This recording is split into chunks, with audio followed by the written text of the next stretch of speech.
السلام علیکم ورحمۃ اللہ وبرکاتہ۔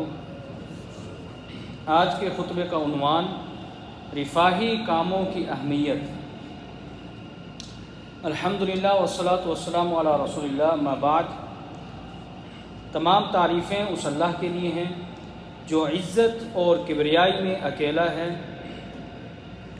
جو تعریفوں اور ثنا کا مستحق ہے، اسی کے لیے ساری تعریفیں ہیں۔ اس کی تمام تعریفیں پاکیزہ اور مبارک ہیں۔ میں گواہی دیتا ہوں کہ اس کے علاوہ اور کوئی معبود برحق نہیں، اس کا کوئی شریک نہیں، وہ اکیلا ہے۔ میں گواہی دیتا ہوں کہ محمد صلی اللہ علیہ وسلم اس کے بندے اور رسول ہیں، متقین کے امام ہیں۔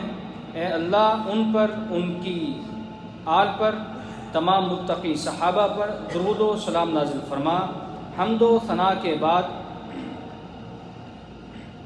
اے اللہ کے بندو، سب سے پہلے میں خود کو پھر آپ کو اللہ تعالیٰ سے ڈرنے کی تلقین کرتا ہوں، جو کہ بہترین ذریعہ ہے اور بہترین واسطہ ہے رضائے الہی کے حصول کا۔ اے ایمان والو، اللہ تعالیٰ سے ایسے ڈرو جیسا کہ ڈرنے کا حق ہے، اور تمہیں موت اس حالت میں آئے کہ تم سچے مسلمان ہو۔ تقوی ایسا فعل ہے جس کا حکم دیا گیا ہے، اسی کے ذریعے ہم منع کردہ چیزوں سے دور رہتے ہیں اور نیکی کے کاموں میں بڑھ چڑھ کر حصہ لیتے ہیں۔ فرمان باری تعالیٰ ہے، اور جو نیک کام تم کرو گے وہ خدا کو معلوم ہو جائے گا، اور زاد راہ یعنی رستے کا خرچ ساتھ لے کر جاؤ، کیونکہ بہتر فائدہ زاد راہ کا پرہیزگاری ہے، اور اہل عقل مجھ سے ڈرتے رہو۔ اے اللہ کے بندو، بلا شبہ آپ کی زندگی کے وہ لمحات بہت ہی قیمتی اور ثمر آموز ہیں جن کو آپ نے نیک اعمال میں گزارے، اور اس میں بھی کوئی شک نہیں کہ نیک اعمال کا صلہ اسے ہی فائدہ دیتا ہے جو اسے عملی جامہ پہناتا ہے، جیسا کہ روزے رکھنا، نماز ادا کرنا، قرآن مجید کی تلاوت کرنا، اسی طرح کے دیگر نیک اعمال۔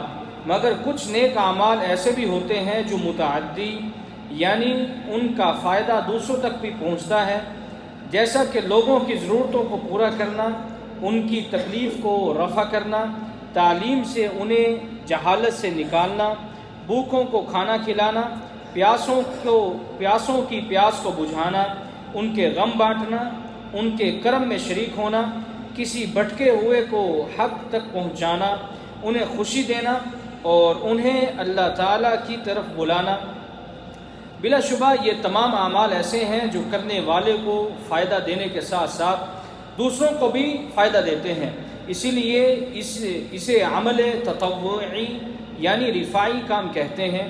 رفاعی کام ایک ایسی نیکی ہے جو بغیر کسی لالچ اور طمع کے کی جاتی ہے، لیکن ہماری عظیم شریعت اور دین میں اس کام کو بہت ہی قدر و منزلت کی نگاہ سے دیکھا جاتا ہے، بلکہ رفاہی کام خیر کے دروازوں میں سے سب سے بڑا دروازہ ہے، جیسا کہ اللہ تعالیٰ کے ارشاد گرامی ہے، اور ہر ایک فرقے کے لیے ایک سمت مقرر ہے، جدھر وہ عبادت کے وقت منہ کیا کرتے ہیں تو تم نیکیوں میں سبقت حاصل کرو۔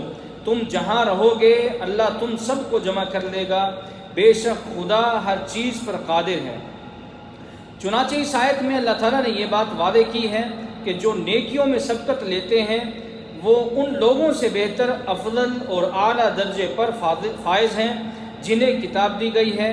ایک اور جگہ پر اللہ تعالیٰ نے ارشاد فرمایا، پھر ہم نے ان لوگوں کو کتاب کا وارث ٹھہرایا جن کو اپنے بندوں میں سے برگزیدہ کیا، تو کچھ تو ان میں سے اپنے آپ پر ظلم کرتے ہیں اور کچھ میانہ رو ہیں، اور کچھ خدا کے حکم سے نیکیوں میں آگے نکل جانے والے ہیں۔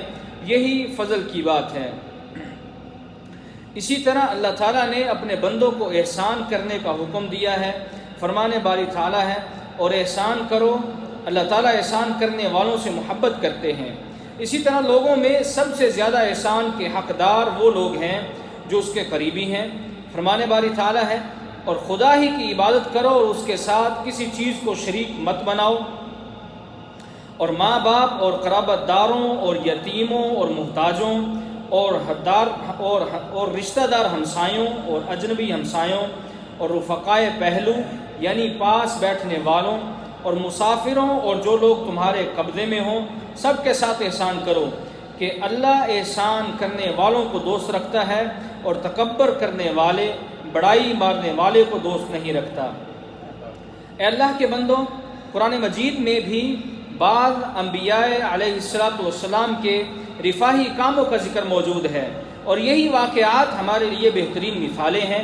جیسا کہ اللہ تعالیٰ نے نبی موسیٰ علیہ السلام کے رفاہی کام کا ذکر کرتے ہوئے ارشاد فرمایا، اور جب مدین کے پانی کے مقام پر پہنچے تو دیکھا کہ وہاں لوگ جمع ہو رہے ہیں اور اپنے جانوروں کو پانی پلا رہے ہیں، اور ان کے ایک طرف دو عورتیں اپنی بکریوں کو روکے ہوئے ہیں۔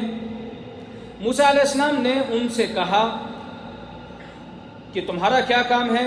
تو وہ بولی، جب تک چرواہے اپنے جانوروں کو لے نہ جائیں ہم پانی نہیں پلا سکتی، اور ہمارے والد بڑی عمر کے بوڑھے ہیں۔ تو موسیٰ نے ان کے لیے بکریوں کو پانی پلا دیا، پھر سائے کی طرف چلے گئے اور کہنے لگے، اے پروردگار، میں اس کا محتاج ہوں کہ تو مجھ پر اپنی نعمت نازل فرمائے۔ اس قصہ پر غور کیجئے۔ موسیٰ علیہ السلام نے ان دونوں عورتوں کا کام بغیر کسی حاجت کے کیا اور ان سے کسی اجرت کا سوال بھی نہیں کیا، پھر اللہ تعالیٰ نے اسی کام کی وجہ سے انہیں بلندی نوازی۔ اللہ تعالیٰ اپنے نیک بندوں کی تعریف ان الفاظوں میں بیان کرتے ہیں، اور باوجود یہ کہ ان کو خود کھانے کی خواہش اور حاجت ہے، فقیروں اور یتیموں اور قیدیوں کو کھلا دیتے ہیں، اور کہتے ہیں کہ ہم تو خالص اللہ کے لیے کھلاتے ہیں، نہ تم سے عوض کے خواستگار ہیں نہ شکر گزاری کے طلبگار۔ اے اللہ کے بندو، سنت مطہرہ میں سے تواتر کے ساتھ بہت ساری احادیث ملتی ہیں جن میں رفاہی کاموں پر ابھارا گیا ہے۔ ان میں سے ایک حدیث جسے امام بخاری و امام مسلم رحمہ اللہ نے حضرت ابو ہریرہ رضی اللہ تعالیٰ عنہ سے مرفوعاً ذکر کی ہے۔ آپ صلی اللہ علیہ وسلم نے فرمایا، ہر روز جب آفتاب نکلتا ہے تو آدمی کے ایک ایک جوڑ پر صدقہ واجب ہو جاتا ہے، تو دو آدمیوں میں انصاف کرنا بھی ایک صدقہ ہے، یعنی دو آدمیوں کے اندر انصاف کرنا بھی ایک صدقہ ہے، کسی کی مدد کر دینا اتنی بھی کہ اسے سواری پر چڑھایا جائے یا اس کا مال لاد دیا جائے، یہ بھی ایک صدقہ ہے، اور فرمایا عمدہ بات کرنا یہ بھی ایک صدقہ ہے، اور تکلیف کی چیز راہ سے ہٹا دینا یہ بھی ایک صدقہ ہے۔ اور بخاری کے یہ الفاظ بھی حدیث میں شامل ہیں کہ ہر قدم جو نماز کے لیے مسجد کو جاتے ہوئے انسان رکھتا ہے یہ بھی ایک اس کے لیے صدقہ بن جاتا ہے۔ اسی طرح سیدنا ابو ذر رضی اللہ تعالیٰ عنہ سے روایت ہے، رسول اکرم صلی اللہ علیہ وسلم سے میں نے پوچھا کہ کون سا عمل افضل ہے؟ آپ صلی اللہ علیہ وسلم نے فرمایا، اللہ پر ایمان لانا اور جہاد کرنا اس کی راہ میں۔ میں نے کہا کون سا غلام آزاد کرنا افضل ہے؟ آپ صلی اللہ علیہ وسلم نے فرمایا، جو غلام اس کے مالک کو عمدہ معلوم ہو اور جس کی قیمت بھی بھاری ہو۔ میں نے کہا اگر میں یہ نہ کر سکوں؟ آپ صلی اللہ علیہ وسلم نے فرمایا، تو مدد کر کسی سانے کی، مزدوری کر اس کے لیے جو بے ہنر ہو، یعنی کوئی کام اور پیشہ نہ جانتا ہو اور روٹی کا محتاج ہو۔ میں نے کہا یا رسول اللہ، اگر خود میں ناتواں ہوں یعنی کام نہ کر سکوں؟ آپ صلی اللہ علیہ وسلم نے فرمایا، تو کسی سے برائی نہ کر، یہی تیرا صدقہ ہے اپنے نفس پر۔ اے اللہ کے بندو، اس میں کوئی شک نہیں کہ رسول اللہ صلی اللہ علیہ وسلم نیکی اور رفاہی کاموں میں بڑھ چڑھ کر حصہ لیتے تھے، بلکہ ان کی ساری تگ و دو کا محور مخلوق کی اصلاح اور بھلائی کے لیے ہوتا تھا۔ حتیٰ کہ جب عبداللہ ابن شقیق نے حضرت عائشہ رضی اللہ تعالیٰ عنہ سے پوچھا کہ کیا نبی اکرم صلی اللہ علیہ وسلم بیٹھ کر نماز پڑھا کرتے تھے؟ حضرت عائشہ رضی اللہ تعالیٰ عنہ نے فرمایا ہاں، جب لوگوں کی فکروں اور غم سے آپ صلی اللہ علیہ وسلم کو بوڑھا کر دیا گیا۔ اسی طرح جب حضرت ختیجہ رضی اللہ تعالیٰ عنہ آپ کو تسلی دے رہی تھی تو وہ کہہ رہی تھی، خدا کی قسم آپ کو اللہ کبھی رسوا نہیں کرے گا، آپ تو اخلاق فاضلہ کے مالک ہیں، آپ تو کنبہ پرور ہیں، بے کسوں کا بوجھ اپنے سر پر رکھ لیتے ہیں، مفلسوں کے لیے آپ کماتے ہیں، مہمان نوازی میں آپ بے مثال ہیں، اور مشکل وقت میں آپ امر حق کا ساتھ دیتے ہیں۔ ایسے اوصاف حسنہ والا انسان یوں ہی عظیم انسان ہے۔ اسی طرح حضرت انس رضی اللہ تعالیٰ عنہ فرماتے ہیں کہ ایک دفعہ ایک عورت جس کی عقل میں کچھ خلل تھا رسول اکرم صلی اللہ علیہ وسلم کے پاس حاضر ہوئی اور کہا اے محمد مجھے آپ سے کچھ کام ہے۔ رسول کریم صلی اللہ علیہ وسلم نے اس عورت سے فرمایا اے فلاں کی ماں دیکھو تم کون سی راہ پر ہو، اسی طرف ہو کر تمہاری بات سنتا ہوں یہاں تک کہ تمہاری ضرورت پوری ہو جائے۔ اور رسول اکرم صلی اللہ علیہ وسلم اس عورت کے ساتھ مدینہ منورہ کی گلیوں میں سے کچھ میں اس کی بات سننے کے لیے علیحدہ ہو گئے یہاں تک کہ اس کی ضرورت پوری ہو گئی۔ امام نووی رحمہ اللہ فرماتے ہیں کہ یہ واقعہ کسی اجنبی کے ساتھ خلوت کا نہیں ہے بلکہ یہ ملاقات لوگوں کے گزرنے کی جگہ پر ہوئی اور لوگ انہیں دیکھ رہے تھے۔ اے اللہ کے بندوں، اسی طرح ایک رفاہی کام یہ بھی ہے کہ لوگوں کو خوف سے امن دیں۔ امام بخاری رحمہ اللہ نے حضرت انس رضی اللہ تعالیٰ عنہ کی سند سے ایک حدیث ذکر کی ہے کہ رسول اکرم صلی اللہ علیہ وسلم لوگوں میں سب سے زیادہ اچھے، سب سے زیادہ سخی اور سب سے زیادہ بہادر تھے۔ فرماتے ہیں کہ ایک مرتبہ اہل مدینہ نے رات کو کوئی آواز سنی جس کی بنا پر وہ گھبرا گئے۔ لوگ اس آواز کی طرف گئے تو سامنے انہیں رسول اللہ صلی اللہ علیہ وسلم ملے جو کہ لوگوں سے پہلے ہی اس آواز کی طرف پہنچ گئے تھے، اور آپ صلی اللہ علیہ وسلم فرما رہے تھے گھبراؤ نہیں۔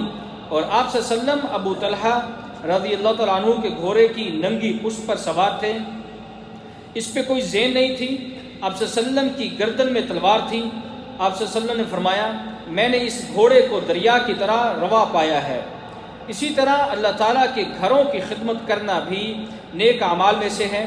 صحیحین میں حضرت ابو ہریرہ رضی اللہ تعالیٰ عنہ سے ایک حدیث موجود ہے، وہ فرماتے ہیں کہ ایک حبشی مرد یا حبشی عورت مسجد نبوی میں جھاڑو دیا کرتی تھی۔ ایک دن اس کا انتقال ہو گیا تو رسول اللہ صلی اللہ علیہ وسلم نے اس کے متعلق دریافت کیا۔ لوگوں نے بتایا کہ وہ تو انتقال کر گئی۔ آپ صلی اللہ علیہ وسلم نے اس پر فرمایا کہ تم نے مجھے بتلایا کیوں نہیں؟ پھر آپ صلی اللہ علیہ وسلم قبر پر تشریف لے گئے اور اس کی نماز جنازہ ادا کی۔ اے اللہ کے بندوں، یہی وہ رفاہی کاموں کا عظیم منہج ہے جس پر بعد میں تمام صحابہ کرام نے عمل کر کے آنے والوں کے لیے بہترین مثالیں قائم کر دیں۔ حضرت ابو بکر رضی اللہ تعالیٰ عنہ نے جب خلافت کا حلف لیا تو آپ کی لونڈی نے پوچھا اب آپ اپنی اچھی پوشاک کیوں نہیں پہنتے؟ حضرت ابو بکر رضی اللہ عنہ نے فرمایا ہاں کیوں نہیں، لیکن مجھ پر جو ذمہ داری کا بوجھ ڈالا گیا ہے اس کی وجہ سے اب میں بدل گیا ہوں۔ اسی طرح حضرت عمر بن الخطاب رضی اللہ عنہ ایک اندھیری رات کو کسی کے گھر سے نکلے تو حضرت عمر کو طلحہ رضی اللہ تعالیٰ عنہ نے دیکھ لیا، پھر طلحہ چلے گئے۔ جب صبح ہوئی تو طلحہ رضی اللہ تعالیٰ عنہ اس گھر میں داخل ہوئے تو دیکھا وہاں پر ایک بڑھیا کمزور اور نحیف بیٹھی ہوئی تھی۔ میں نے اس بڑھیا سے پوچھا کہ اس آدمی کا کیا معاملہ ہے جو تیرے پاس آتا ہے؟ تو وہ بڑھیا بولی کہ وہ میری ایسے مدد کرتا ہے، میری چیزوں کو سمیٹتا ہے اور مجھ سے یہ تکلیف دور کرتا ہے وغیرہ وغیرہ۔ تو طلحہ رضی اللہ تعالیٰ عنہ نے خود سے مخاطب ہو کر کہا اے طلحہ تیری ماں تجھے گم پائے، تو ایسے عمر کی جاسوسی کرتا ہے جو لوگوں کی ضرورتوں اور حاجتوں کو پورا کرنے کے لیے راتوں کو جاگتا ہے۔ اے اللہ کے بندو، اللہ تعالیٰ سے ڈرو، نیک اعمال کرو، رفاہی کاموں میں زیادہ سے زیادہ حصہ لو، کیونکہ لوگوں میں سے بہتر وہی شخص ہے جو لوگوں کو فائدہ پہنچاتا ہے۔ اللہ تعالیٰ مجھے اور آپ سب کو برکت سے نوازے اور قرآن مجید کو ہمارے لیے راہ ہدایت بنائے۔ وآخر دعوانا الحمدللہ رب العالمین۔